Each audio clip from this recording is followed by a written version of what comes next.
turn away and pretend to be engaged in a thoroughly witty conversation with a member of the audience.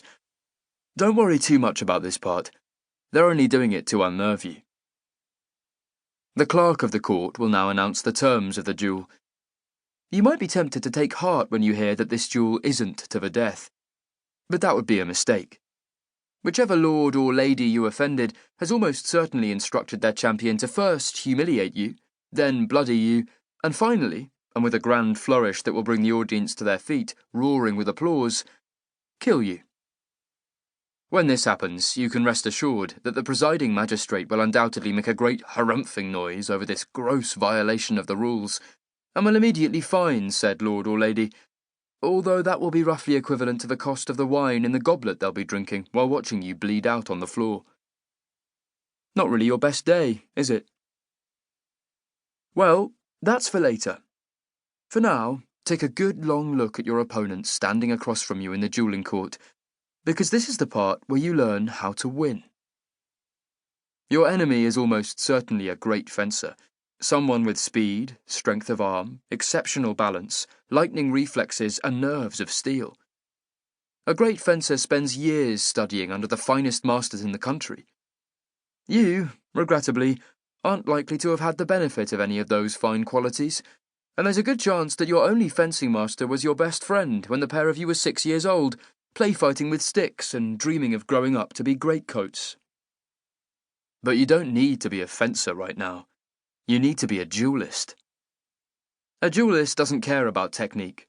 A duelist won't be walking into that circle hoping to impress the audience or curry favour with their nobles.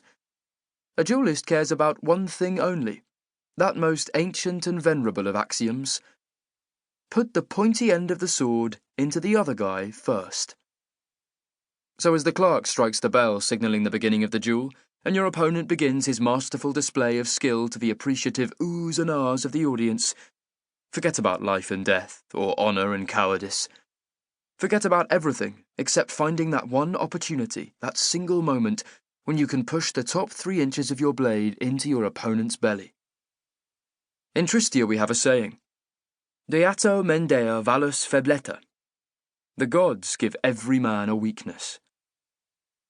Remember this, and you might just survive the day. In fact, over the years that follow, you might even go on to win other duels. You might even become known as one of the deadliest sword fighters of your generation.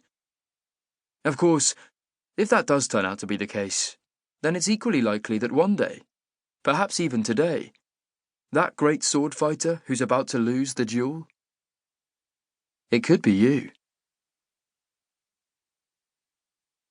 Chapter 2. The Sanguinist. You realise you're losing quite badly, Falcio? Brasti asked, leaning against a column just outside the 7-sided dueling court of the ducal palace of Bern. Shut up, please, I replied. My opponent, whom I'd been informed was undefeated in court duels, but whose name I'd forgotten, gave me a little smirk as he flicked the point of his small sword underneath the guard of my rapier. I swung my own blade down in a semicircle to keep him from stabbing my thigh, but at the last instant he evaded my parry by flipping his point back up. He extended his sword arm and pushed off his back leg in a quick lunge. Had there been any justice in the world, he shouldn't have been able to reach me. Saint Zargev's balls, I grunted, the tiny cut burning into my right shoulder, a reprimand for misjudging the distance. Why do I always let myself get tripped up by small swords?